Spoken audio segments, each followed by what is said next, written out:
সামনে করে বসেন না কেন?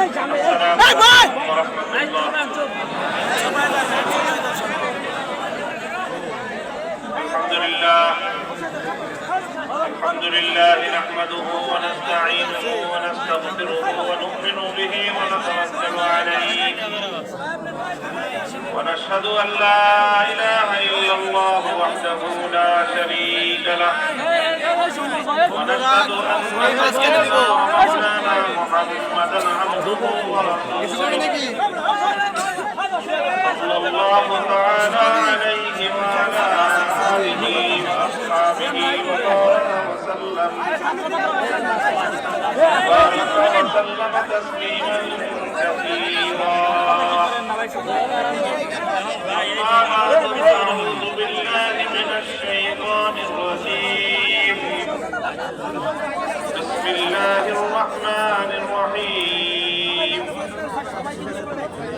وسكنتم في مساكن الذين ظلموا أنفسهم وتبين لكم كيف فعلنا بهم وضربنا لكم الأمثال وقد مكروا مكرهم وعند الله مكرهم وإن كان مكرهم لتزول منه الجبال فلا تحسبن الله مخلف وعده رسله إن الله عزيز ذو انتقام. وقال رسول الله صلى الله عليه وسلم اتق دعوة المظلوم فإنه ليس بينه وبين الله حجاب.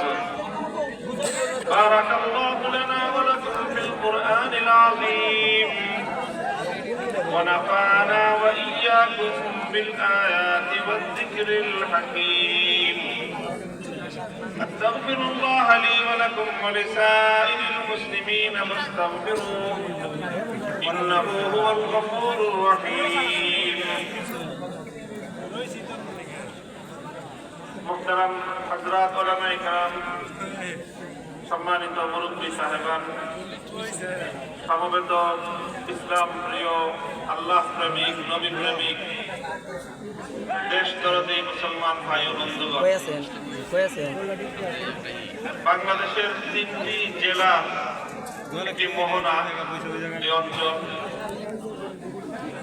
একদিকে এটি মানিকগঞ্জ জেলার একটা প্রান্তে অবস্থিত একটি প্রান্তিক অঞ্চল, দুর্গম অঞ্চল, পাশাপাশি কাছাকাছি জায়গায় সিরাজগঞ্জ জেলার কিছু অংশ, টাঙ্গাইল জেলার কিছু অংশ, কিছু এলাকা, যেটা ভৌগোলিকভাবে, সাংস্কৃতিকভাবে আপনারা খুব কাছাকাছি এবং ঘনিষ্ঠ। আপনারা বহু সময় ধরে দূর দূরান্ত অঞ্চল থেকে নানা চড়াই উতরাই এবং অনেক প্রতিকূলতা অতিক্রম করে একটি প্রতিকূল বৈরী আবহাওয়ার পরিবেশের মধ্যেও বিপুল পরিমাণ ধর্মপ্রাণ মুসলমান এখানে উপস্থিত হয়ে দীর্ঘ সময় পর্যন্ত অপেক্ষা করেছেন। আমাদের নির্ধারিত কর্মসূচি অনুযায়ী আমার এখানে বিকালবেলায় আসরের পর উপস্থিত হওয়ার কথা, কিন্তু আমি এখানে উপস্থিত হতে হতে এখন রাত প্রায় 9:30 বাজে। মূলত আপনারা জানেন যে বন্ধু নামী শত্রু প্রতিবেশী। ভারতের যে দীর্ঘ শোষণ, দীর্ঘ বৈষম্য, বাংলাদেশের মাটি এবং মানুষের প্রতি তাদের বিমাতা সুলভ বৈরী আচরণের সর্বশেষ শিকার আমরা এখন আমাদের বাংলাদেশের দক্ষিণ পূর্বাঞ্চল বৃহত্তর নোয়াখালী জেলার বৃহত্তর নোয়াখালী অঞ্চলের অনেকগুলো জেলা এবং তার পার্শ্ববর্তী অঞ্চল সমূহ মারাত্মকভাবে প্লাবিত। হঠাৎ জলোচ্ছ্বাসের মতো ধেয়ে আসা পানিতে মানুষের বাড়ি ঘর তো ভেসে গেছেই, মানুষের গবাদি পশু সহ নিত্য প্রয়োজনীয় অনেক দ্রব্যাদি তারা উদ্ধার করার সময়টুকু পর্যন্ত পায়নি। এমনকি বহু মানুষ, বৃদ্ধ এবং শিশুরা, নারী, অন্তঃসত্ত্বা নারীরা সহ অনেকে এই পানিতে তাদের প্রাণ হারিয়েছে। আল্লাহ রাব্বুল আলামিন তাদের শাহাদাতকে কবুল করেন। পানিবন্দী এই বিপুল পরিমাণ মানুষের সাহায্যার্থে বাংলাদেশের মানুষ জেগে উঠেছে। ভারত তার, আমি তো বলবো আজ্ঞাবাহী দাসী, বাংলাদেশের মানুষ যাকে এখান থেকে উৎখাত করে দিয়েছে এবং পালানোর জন্য পর্যন্ত এই দেশের 1 ইঞ্চি মাটিকে ব্যবহার করার সুযোগ দেয় নাই। আকাশে উড়াল দিয়ে নরেন্দ্র মোদীর কোলে গিয়ে পড়েছে। এরপরে মোদী এবং তার সরকার মনে হয় এই কারণে ক্ষিপ্ত হয়ে বাংলাদেশের মানুষের কাছ থেকে প্রতিশোধ নেওয়ার জন্য পাগল প্রায় হয়ে গেছে। একতরফা ভাবে কোন ধরনের আগাম সতর্কীকরণ ছাড়াই তারা নদীগুলোর মুখের বাঁধ খুলে দিয়ে বাংলাদেশের মানুষকে পানিতে ডুবিয়ে মারার চক্রান্ত করেছিল। মনে করেছিল এতে বাংলাদেশের মানুষ, এদেশের মুসলমান এবং এদেশের অন্যান্য ধর্মাবলম্বী মানুষের মধ্যে বিভেদ তৈরি হবে এবং মানুষ চুপসে যাবে। কিন্তু ঘটনা ঘটেছে উল্টো। তারা দেশের মানুষকে দাবায় রাখতে চেয়েছিল। এখন গোটা বাংলাদেশের মানুষ ঐক্যবদ্ধভাবে আরো বেশি জেগে উঠেছে। সারা দেশের মানুষ, বিত্তশালীরাই শুধু না, বড় লোকরাই শুধু না, দরিদ্র সাধারণ মানুষ, নিম্নবিত্ত, মধ্যবিত্তের মানুষেরাও আজকে পানিবন্দী মানুষের জন্য তাদের সাহায্যের হাত বাড়িয়ে দিয়েছে। সারা দেশ আজকে একটি বিষয় ঐক্যমত যে আমাদের বানভাসী এই মানুষদের পাশে আমাদেরকে দাঁড়াতে হবে। অভূতপূর্ব সাড়া জাগিয়েছে এবং সবচেয়ে বড় বিষয় হলো এই প্রাকৃতিক দুর্যোগের সময় দুর্যোগ কবলিত মানুষের পাশে সকল শ্রেণী পেশার মানুষেরাই দাঁড়িয়েছে। আর তাতে উল্লেখযোগ্য পরিমাণ চোখে পড়ার মতো অংশগ্রহণ ইসলামপন্থী আলেম সমাজের। আলেম ওলামায়ে কেরাম বরাবরের মতোই মানুষের যে কোনো দুঃখ দুর্দশায় তারা সবার সবচেয়ে আগে এগিয়ে যায়। আগাবে না কেন? কারণ এটা না করলে তো আসলে সত্যিকার একজন আলেম হওয়া যায় না। আমরা যেই নবীর ওয়ারিস, আমরা যেই নবীর উত্তরাধিকারী, আমাদের সেই নবীর সম্পর্কে তার জীবনের সবচেয়ে বড় মূল্যায়নকারী, নবীজিকে যিনি সবচেয়ে ঘনিষ্ঠভাবে সবচেয়ে দীর্ঘ সময় দেখেছেন, তিনি হলেন নবীজির সহধর্মিনী, জীবন সঙ্গিনী, 25 বছরের অর্ধাঙ্গিনী উম্মুল মুমিনিন হযরত খাদিজাতুল কুবরা রাদিয়াল্লাহু তাআলা আনহা, নবীজির স্ত্রী। তিনি আল্লাহর নবীর নবুয়ত প্রাপ্তির সময়ে আল্লাহর নবী সম্পর্কে, তার ক্যারেক্টার সম্পর্কে, তার চারিত্রিক বৈশিষ্ট্য সম্পর্কে কয়েকটি মন্তব্য করেছিলেন। বুখারী শরীফ সহ সমস্ত হাদিসের কিতাবগুলোর পাতায় স্বর্ণাক্ষরে আজও সেই কথাগুলি লিপিবদ্ধ রয়েছে। তিনি বলেছিলেন, ইন্নাকা লা তাসিলুর রাহিম ওয়া তাকসিবুল মা'দুম ওয়া তাহমিলুল কাল ওয়া তুঈনু আলা নাওয়াইবিল হাক্কি ওয়াল্লাহ লা ইউখজিকা আল্লাহু আবাদা। হযরত খাদিজা রাদিয়াল্লাহু তাআলা আনহা বলেছিলেন, আল্লাহ আপনাকে অপদস্থ করবেন না। এমনটা হতেই পারে না যে আল্লাহ আপনাকে নবুয়তের এই মহান দায়িত্ব প্রদান করবেন আর এই দায়িত্ব পালনে আল্লাহ আপনাকে সহযোগিতা করবেন না, এটা হতেই পারে না। কেন করবেন আল্লাহ পাক? অথচ আপনার মধ্যে যে গুণাবলী রয়েছে সেই গুণাবলী তো আল্লাহর অত্যন্ত পছন্দনীয়। আপনি আত্মীয়তার বন্ধনকে রক্ষা করেন, ওয়া তাকসিবুল মা'দুম, আপনি উপার্জন করেন, যা উপার্জন করেন সেটা শুধুমাত্র নিজের আর নিজের পরিবারের জন্যই উপার্জন করেন না, বরং আপনার উপার্জনের অন্যতম একটা লক্ষ্য এবং উদ্দেশ্য থাকে নিঃস্ব এবং অসহায় মানুষদের সেবা করা। খুব বড় কথা। আমরা সাধারণত উপার্জন করি কেন? নিজে খেয়ে পরে বাঁচবো, আর তারা এর চেয়েও বেশি ভালো, তারা চিন্তা করে যে আমি খাবো, আমি ভালো থাকবো, আমার পরে আমার সন্তানরা ভালো থাকবে। এই জন্য আমরা উপার্জন করি, এই জন্য আমরা চাকরি বাকরি করি, ব্যবসা বাণিজ্য করি, ক্ষেত খামার করি। কেন? যে সম্পদ হবে, এই সম্পদ আমি ভোগ করব, আর আমার পরে আমার সন্তানরা ভোগ করবে, আমার ওয়ারিসরা ভোগ করবে। কিন্তু আল্লাহর নবী উপার্জন কেন করতেন? শুধু নিজে ভোগ করবেন, নিজের পরিবার ভোগ করবে, নিজের সন্তানরা ভোগ করবে এই জন্য না। আল্লাহর নবীর উপার্জন করার, সম্পদ উপার্জন করার, যাই উপার্জন করতেন তার অন্যতম একটা উদ্দেশ্য থাকতো যে আমার এই সম্পদের দ্বারা নিঃস্ব অসহায় মানুষ প্রতিপালিত হবে। তাহমিলুল তাকসিবুল মাদুম ওয়া তাহমিলুল কাল্লা। হযরত খাদিজা তৃতীয় বৈশিষ্ট্য বললেন আমার নবী সম্পর্কে যে আপনি বোঝা বহন করতে অক্ষম যে মানুষ, আপনি তার বোঝা নিজের কাঁধে তুলে নেন। ওয়াতুঈনু আলা নাওয়াইবিল হাক্কি। সর্বশেষ যে বৈশিষ্ট্যটি আল্লাহর নবী বলেছিলেন হযরত খাদিজা রাদিয়াল্লাহু আনহা, সেটি হলো যে প্রাকৃতিক কোন দুর্যোগ যখন মানুষের উপর চলে আসে, অথবা কোনো মানুষ যখন হকের উপর চলতে গিয়ে কোনো বিপদের সম্মুখীন হয়, তখন আপনি সেই মানুষটার সাহায্যে সবার আগে আপনি এগিয়ে যান। লক্ষ্য করেন, হকের উপর চলতে গিয়ে অথবা প্রাকৃতিক দুর্যোগের সম্মুখীন হয়ে যে মানুষটা বিপদগ্রস্ত হয়, আল্লাহর নবী তার সাহায্যে এগিয়ে যেতেন। কাজী একদিকে যারা আজকে প্রাকৃতিক দুর্যোগের শিকার, তাদের সাহায্যে এগিয়ে যাওয়া এটা আমার নবীর অনেক বড় আদর্শ। সেই সঙ্গে যারা হকের পথে চলতে গিয়ে বিপদগ্রস্ত হয়, হকের পথে চলতে গেলে বিপদ আসবে, এটাই পৃথিবীর ইতিহাস। হকের পথে চলতে গিয়ে হযরত ইব্রাহিম আলাইহিস সালাতু ওয়াস সালামকে নমরুদের আগুনে নিক্ষিপ্ত হতে হয়েছিল। হকের উপর চলতে গিয়ে হযরত মুসা আলাইহিস সালাতু ওয়াস সালামকে ফিরআউনের অনেক জুলুম এবং নির্যাতন সহ্য করতে হয়েছিল।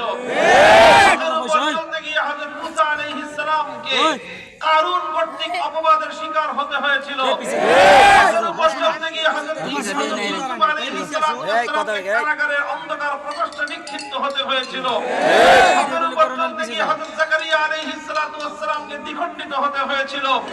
হকের উপর চলতে গিয়ে হযরত ঈসা আলাইহিস সালাতু ওয়াস সালামকে হত্যার ষড়যন্ত্রের মুখোমুখি হতে হয়েছিল।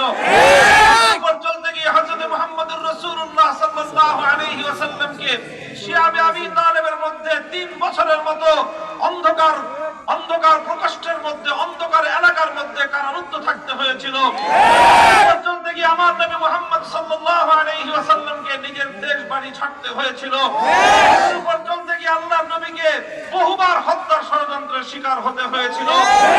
এভাবেই আল্লাহর নবীর পরে আজও পর্যন্ত 1400 বছর ইসলামের ঝান্ডাবাহী, ইসলামের ধারক বাহকরা প্রতি যুগে, প্রতি সময়ে, প্রতি শতাব্দীতে তারা হকের ঝান্ডা সমুন্নত রেখেছেন।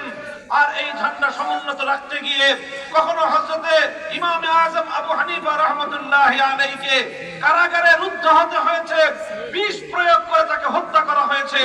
ইমামে মালিক রাহমাতুল্লাহি আলাইহিকে অপমান আর লাঞ্ছিত করবার জন্য গাধার পিঠে আরোহণ করে বাজারের মধ্যে ঘোরানো হয়েছে। ইমামে আহমদ ইবনে হাম্বল রাহমাতুল্লাহি আলাইহিকে হকের উপরে অটল আর অবিচল থাকতে গিয়ে অনেক চড়া মূল্য পরিশোধ করতে হয়েছে, কারারুদ্ধ হতে হয়েছে, প্রতিদিন ব্যত্রাঘাত করে করে তার শরীর থেকে রক্ত ঝরানো হয়েছে।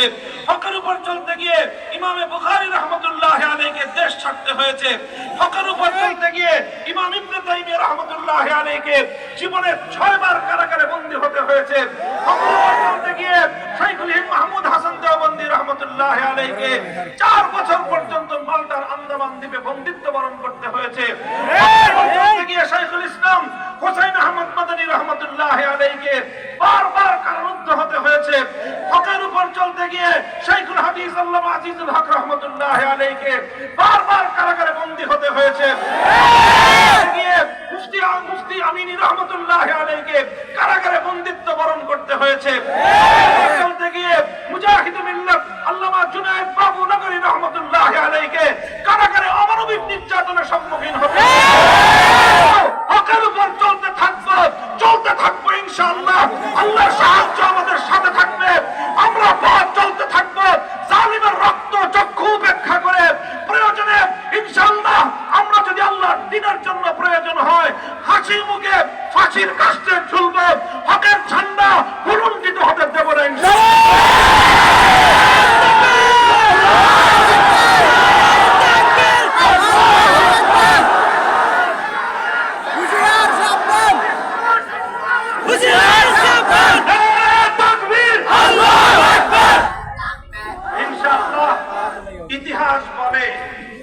ইতিহাস বলে হকের জন্য সত্যের জন্য যে জীবন যায় সেই জীবনের দাম বেড়ে জন্য যে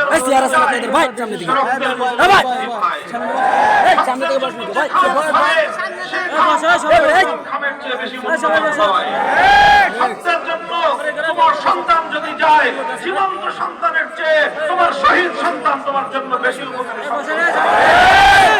বারবার এই কথা প্রমাণিত হয়েছে। ইতিহাসের পাতায় পাতায় তার অসংখ্য দৃষ্টান্ত সোনার অক্ষরে লিপিবদ্ধ আছে। হে আমার বাংলাদেশের তাওহীদি জনতা, তোমাদেরকে আজ আমি শপথ নেওয়ার আহ্বান জানাচ্ছি। তোমরা তোমাদের ভাই মামুনুল হককে দেখে অনুপ্রেরণা অর্জন করো। আমরা খুব বেশি কিছু করতে পারিনি, অনেক বড় ত্যাগের কোরবানির নজরানা পেশ করতে পারিনি। আমাদের ঈমান দুর্বল, আমাদের আমল স্বল্প, আমাদের সাহস দুর্বল, কিন্তু আমরা শুধুমাত্র আমাদের পূর্বসূরীদের, আমাদের আসলাফদের একটি দৃষ্টান্তকে অনুসরণ করার চেষ্টা করেছি। আফজালুল জিহাদি কালিমাতু হাক্কিন ইনদা সুলতানিন জায়ের। জালিম বাদশার সামনে সত্য কথা উচ্চারণ করতে হবে। আমরা বলেছিলাম ভাস্কর্য ইসলাম সমর্থন করে না, মূর্তি ইসলাম সমর্থন করে না। হিন্দু ধর্মাবলম্বীরা তারা মূর্তি পূজা করবে, তাদের ধর্মের ব্যাপার, ইসলাম সেখানে মাথা কামায় না। হিন্দুদের ঘরে, হিন্দু ধর্মাবলম্বীদের উপাসনালয় মন্দিরে মূর্তি একটা না হাজারটা থাকুক, আমরা সেটা পাহারা দেব। আমরা কোনদিন কোন হিন্দু ধর্মাবলম্বীর কোন মূর্তি ভাঙা তো দূরের কথা, সেখানে অন্য কাউকে ভাঙতে দেব না। কিন্তু কোন মুসলমান ব্যক্তির বিশেষ করে রাষ্ট্রীয় সম্পদ ব্যয় করে জাতীয়ভাবে ভাস্কর্যের নামে মূর্তি নির্মাণ করা হবে, এটা ইসলাম কোনদিন সমর্থন করে না। সে মূর্তি জারি হোক না কেন, আমরা অনেক আন্তরিকতাপূর্ণ ভাষায় সতর্ক করেছিলাম। আমি বলেছিলাম যে মূর্তি শুধু আপনার বাবা শেখ মুজিবুর রহমান সাহেবের নয়, যদি সেই মূর্তি জিয়াউর রহমান, শহীদ জিয়াউর রহমানেরও হয়, আমরা সেটারও বিরোধিতা করি। সেই মূর্তি যদি আমার বাবারও হয়, আমরা সেটাও ভেঙে গড়িয়ে দেব। আমি বলেছিলাম আল্লাহ নবী যেদিন মক্কা বিজয় করলেন, মক্কা পবিত্র বাইতুল্লাহর ছাদের উপর ঘরের ভিতর ডানে বামে অসংখ্য মূর্তি ছিল। 360টার বর্ণনা প্রসিদ্ধ রয়েছে। আল্লাহ নবী এক একটা মূর্তি ভেঙেছেন, টেনে বের করেছেন, আর লাঠি দিয়ে খোঁচা মেরে মেরে ভূপাতিত করেছিলেন। আর নবীজির কণ্ঠে উচ্চারিত ছিল যা আল হক ওয়া যাহাকাল বাতিল ইন্নাল বাতিলা কানা যাহুকা। আমার নবী বলতেছিলেন মূর্তি হলো বাতিল, এই বাতিল মূর্তি মুসলমানদের সমাজে থাকতে পারে না। এরপরে একটি মূর্তি বাইতুল্লাহ শরীফের ভিতর থেকে, কাবা শরীফের ভিতর থেকে বের করা হলো। মূর্তিটি তারা নাম রেখেছে খলিলুল্লাহ ইব্রাহিম আলাইহিস সালামের মূর্তি। ইব্রাহিম আলাইহিস সালামের মূর্তি একটি বের করা হলো। আল্লাহ নবী এই মূর্তিটা দেখে সবচেয়ে বেশি রাগ এবং ক্ষোভ প্রকাশ করলেন। অন্য কোন মূর্তিতে আমার নবী এতটা ক্ষুব্ধ হন নাই, স্বয়ং ইব্রাহিম আলাইহিস সালামের মূর্তি দেখে আল্লাহ নবী যতটা ক্ষিপ্ত হয়েছেন। অথচ ইব্রাহিম আলাইহিস সালাম কে? ইব্রাহিম আলাইহিস সালাম হলেন আমার নবীর পূর্বপুরুষ। আমাদের নবী হলেন ইব্রাহিম আলাইহিস সালাম। তুমি সামনে তো বসো। আমাদেরকে বলা হয়েছে মিল্লাতা আবিকুম ইব্রাহিম। আমরা সকলে ইব্রাহিম আলাইহিস সালাতু ওয়াস সালামের সন্তান। কথা বলে কে? মুহাম্মদুর রাসূলুল্লাহ সাল্লাল্লাহু আলাইহি ওয়াসাল্লাম এই পৃথিবীতে সবচেয়ে বেশি কোন ব্যক্তিকে যদি অনুসরণ করে থাকেন, কোন ব্যক্তিকে আল্লাহর নবী ইন্ডিভিজুয়ালি একজন ব্যক্তি হিসেবে, ব্যক্তিগত একটা ব্যক্তি হিসেবে যদি আল্লাহর নবী কাউকে সবচেয়ে বেশি অনুসরণ করে থাকেন, তাহলে সেই ব্যক্তির নাম হলো ইব্রাহিম আলাইহিস সালাম। কারণ তিনি তার পূর্বপুরুষ, বাবার বাবা মানেই বাবা। সেই বাবার মূর্তি দেখে আল্লাহর নবী কি বলেছিলেন? কি ছিল নবীজির প্রতিক্রিয়া? নবীজি বলেন কাতালাহুমুল্লাহ, কাতালাহুমুল্লাহ, আল্লাহ এই বেঈমান কুরাইশদেরকে ধ্বংস করুক যে তারা ইব্রাহিম আলাইহিস সালামের নামে ভণ্ডামির মূর্তি বানিয়েছে। তারা ইব্রাহিম আলাইহিস সালামের হাতের মধ্যে জুয়ার থলি ঝুলিয়ে দিয়েছে। এই কথা বলে আল্লাহর নবী নিজ হাতে ইব্রাহিম আলাইহিস সালাতু ওয়াস সালামের বানানো সেই মূর্তি ভেঙে গুড়িয়ে দিয়েছিলেন। আমি সেদিন বলেছিলাম, নিজের পূর্বপুরুষদের মূর্তি বানানো এটা মুহাম্মদুর রাসূলুল্লাহ সাল্লাল্লাহু আলাইহি ওয়াসাল্লামের আদর্শের অনুসরণ নয়, বরং যারা নিজেদের পূর্বপুরুষদের মূর্তি বানায়, মক্কার আবু জাহলরা বানিয়েছিল ইব্রাহিম আলাইহিস সালামের মূর্তি, আজও যারা নিজেদের পূর্বপুরুষদের মূর্তি বানাবে তারা নবী মুহাম্মদ আরবি সাল্লাল্লাহু আলাইহি ওয়াসাল্লামের আদর্শের অনুসারী হতে পারে না, তারা আবু জাহলের প্রেতাত্মা। কথাটা বুঝাইয়া বললাম, শান্তভাবে বললাম, অনেকভাবে বুঝাই দিলাম, বুঝালাম, চেষ্টা করলাম, কোরআনের রেফারেন্স গুলো দিলাম। ভালো লাগলো না, ভালো লাগলো না আমাদের কথা। আমরা ওনাদের শত্রুতে পরিণত হলাম। আমার বিরুদ্ধে ব্যক্তিগতভাবে তিনি ক্ষুব্ধ হয়ে উঠলেন। আমার বিরুদ্ধে এমন কোন ষড়যন্ত্র নাই যেটা তিনি করলেন না। জাতীয় সংসদে দাঁড়িয়ে তিনি আমাকে আঘাত করার চেষ্টা করলেন, ঘায়েল করার চেষ্টা করলেন। একদিন দুদিন নয়, বন্দি করে 3 বছর আমার সকল সঙ্গী সাথী, প্রায় 1200 সাথী সহ, 1200 সঙ্গী সহ আমরা কারারুদ্ধ হলাম। 40 দিন পুলিশের রিমান্ডে থেকেছি। এক চিল্লা আমার 1200 সঙ্গী সাথী সব রিলিজ, আমাকে ছাড়ে না। নির্বাচন করলেন, তাও ছাড়ে না।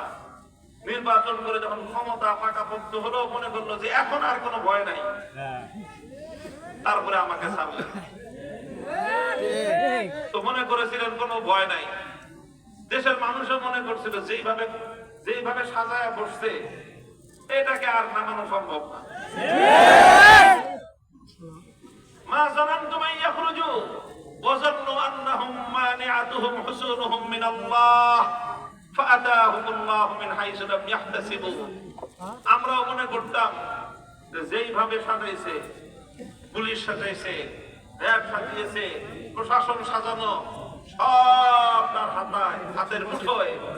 তারপরে আবার প্রতিবেশী এত বিশাল রাষ্ট্র, তারা এই দেশের জনগণের প্রকাশ্য প্রতিপক্ষ হয়ে দাঁড়িয়ে স্পষ্ট ঘোষণা দিল যে কোনো মূল্যে এদেশের সমস্ত মানুষের মতামতের বিপরীতে হলেও সেই হাসিনা সরকারকেই তারা ক্ষমতায় বহাল রাখবে।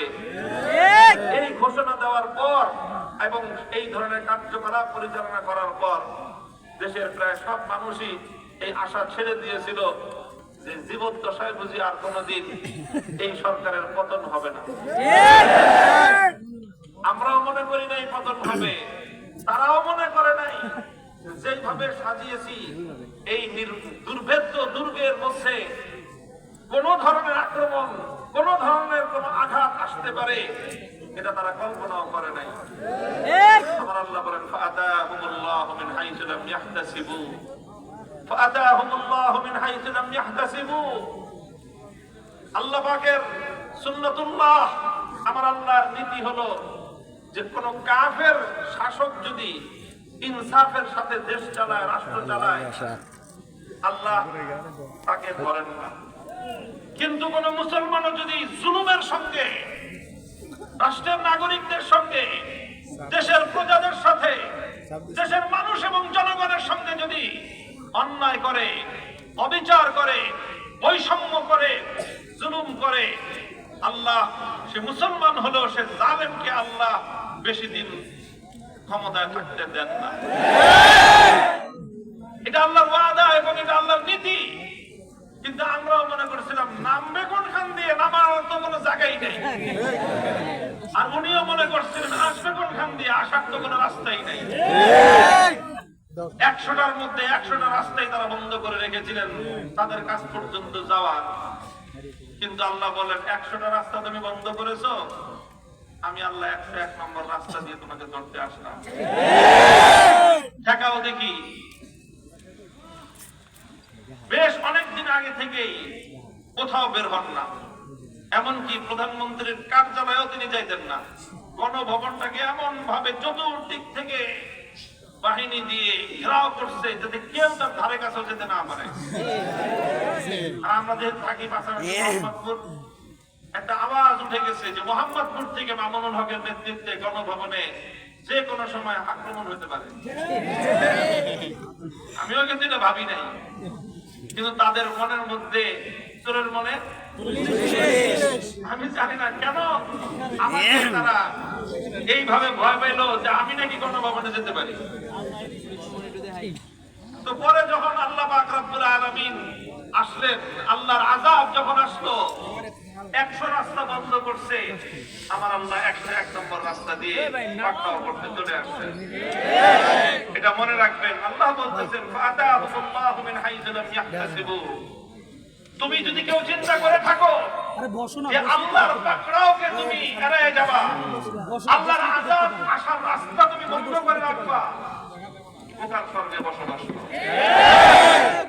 আল্লাহ যে কোনখান দিয়ে, কোন পেছে, কোথা দিয়ে যে তোমাকে আঘাত করবেন, তোমার সমস্ত কলা কৌশল, তোমার বাপ দাদার সমস্ত কৌশল, তোমার বন্ধুদের সমস্ত কৌশল, তোমার জ্ঞাতি গোষ্ঠীর সমস্ত কৌশল, তোমার দেবর ভাসুরদের সমস্ত কৌশল, এই সব ব্যর্থ হয়ে যাবে, কোনোটাই কাজে লাগবে না।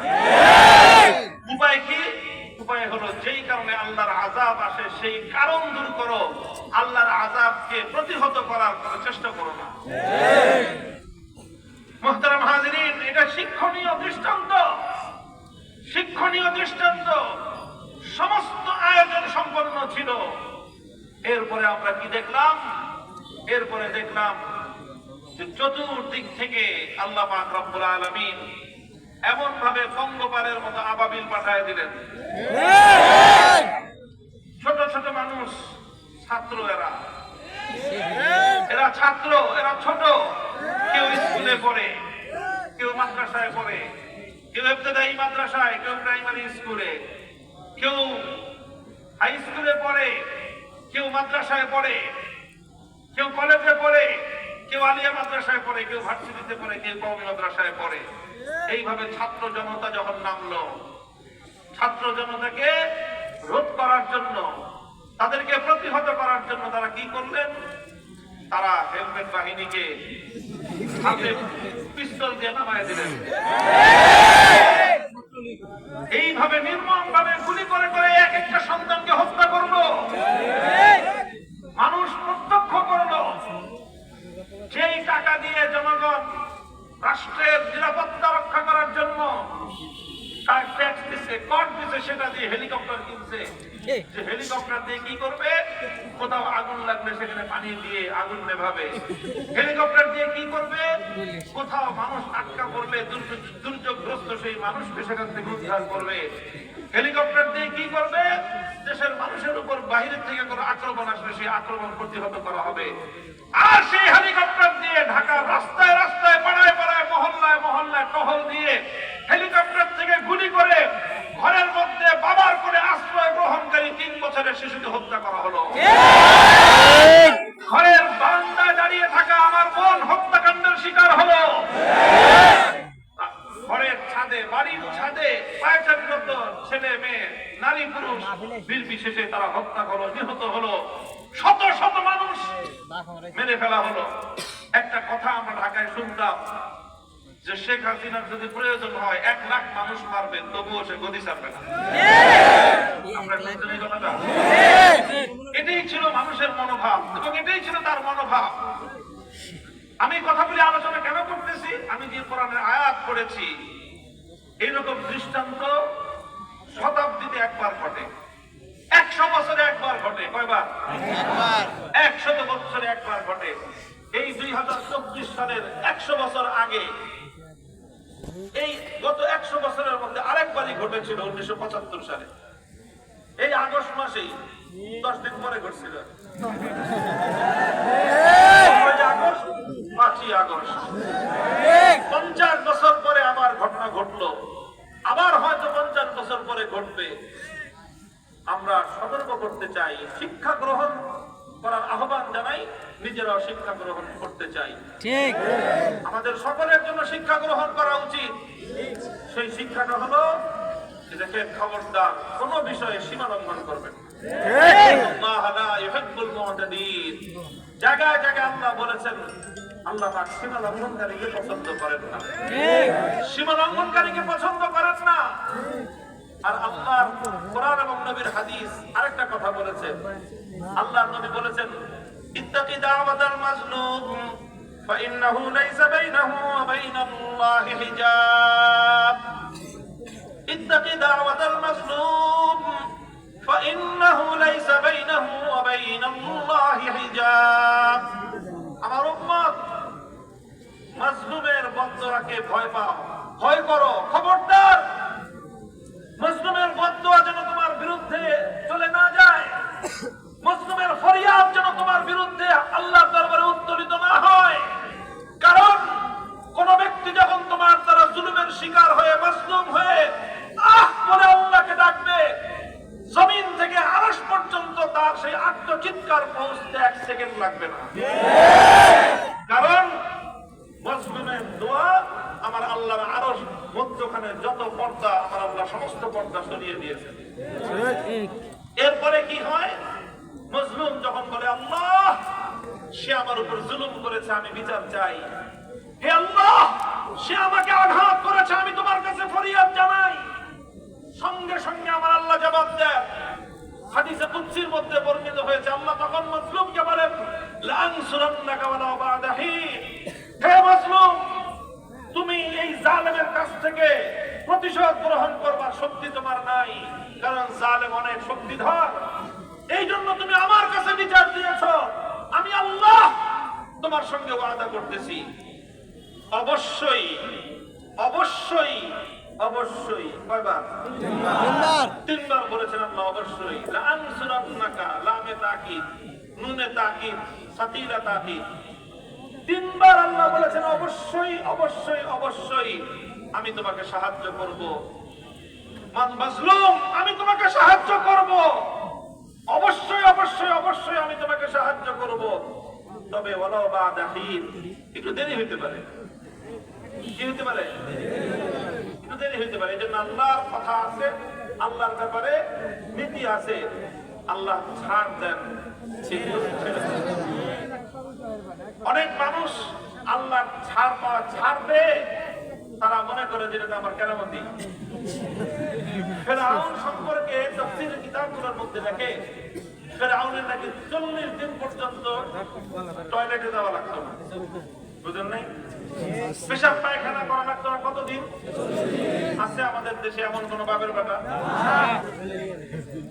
40 দিন তো দূরের কথা, 40 ঘন্টা থাকলেই তো একটা মানুষ অসুস্থ হয়ে দেখা যাবে যে হাসপাতালে অ্যাডমিট হয়ে যাবে। ফেরাউনের 40 দিন পর্যন্ত পেশাব পায়খানা না করলেও চলতো। সে আল্লাহ পাক রব্বুল আলামিন তাকে এইরকম সুস্থতা দিয়েছিলেন, এরকম সক্ষমতা আল্লাহ তাকে দিয়েছিলেন, সে মনে করছে এটা তার কেরামতি, সে মনে করেছিল এটা তার ক্ষমতা। আর ইনাকে আল্লাহ পাক রব্বুল আলামিন নানা সময়, নানা ভাবে, নানা হামলার হাত থেকে বাঁচিয়ে দিয়েছেন। কখনো 88 কেজি, কখনো 96 কেজি, কখনো অমুক জায়গার গ্রেনেড, এটা সেটা নানা কাহিনী। উনি মনে করলেন যে এত কাহিনী যত হয়ে গেছে, যেহেতু এই জমিনে তার চেয়ে বড় ওলি আল্লাহ আর কেউ নেই, এরকম ভেবে বসেছিলেন। আর বিনা বিচারে মানুষের উপর জুলুম করে গিয়েছেন। 2009 সালে 57 জন দেশের সেরা সেরা সেনা কর্মকর্তাদেরকে নির্মমভাবে হত্যা করেছেন। 2013 সালে শাপলা চত্বরে অন্যায়ভাবে একতরফাভাবে নবী প্রেমিক হেফাজতে ইসলামের আলেম ওলামাদেরকে ঘুমন্ত অবস্থায় তাহাজ্জুদরত অবস্থায় বাঘের মতো গুলি করে হত্যা করেছে।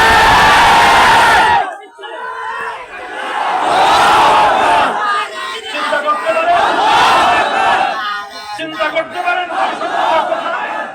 হে দেশবাসী, দেশের কর্ণধার, রাজনৈতিক নেতৃবর্গ, দেশের প্রশাসন, রাষ্ট্রযন্ত্রে যারা আছেন, খুব ভালো করে শুনে রাখেন।